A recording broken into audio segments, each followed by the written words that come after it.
لو انت حريف في الشطرنج او ما بتعرفش تلعب خالص، تعال عاوز احكي لك على حاجه.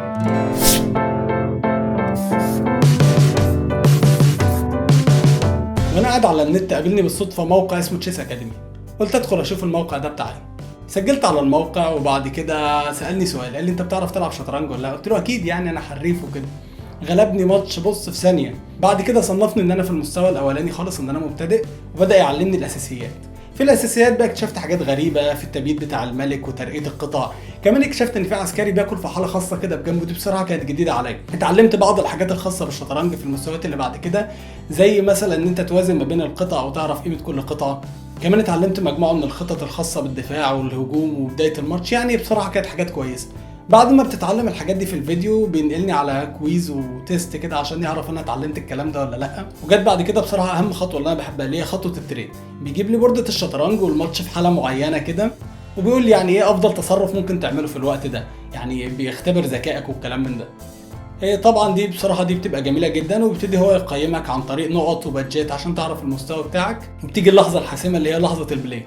في لحظه البلاي بقى انت بتلعب ماتش، بتختار المستوى.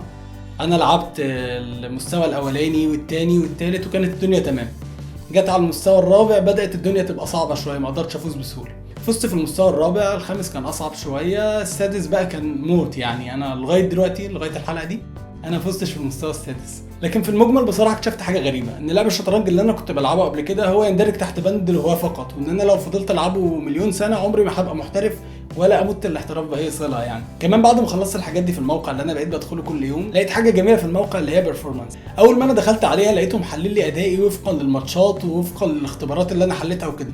بيحدد انا قوي في ايه وانا ضعيف في ايه، عشان ان انا اقدر اعرف يعني مهارتي الشخصيه. انا بعتبر ده بصراحه تحليل عقلي، يعني افضل ما هو شطرنج. كمان في الاخر خالص بعد كام يوم كده اكتشفت ان الموقع ده له ابلكيشن على الاندرويد خاص بالجزء اللي هو بتاع الترين. انا ماشي تقريبا بلعبه طول اليوم، بعمل افكار كده وبحاول احلها وكده يعني. طبعا كل الكلام ده خلاني ان انا بدات ادور ورا الشطرنج وورا الناس المحترفين في الشطرنج وكده، وبصراحه اكتشفت ان هم بيتميزوا بنسب ذكاء خارقه، زي مثلا كاسباروف اللي قدر يغلب الكمبيوتر، مع ان الكمبيوتر كان بيحسب بملايين النقلات في اللعبه الواحده. بس يعني دي ناس تانية بقى، بس الموضوع بصراحه يستحق يعني.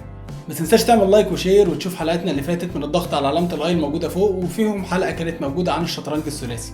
ولو عندك اي افكار واقتراحات شاركنا بيها على صفحتنا على الفيسبوك وعلى هاشتاج A+ على السوشيال ميديا.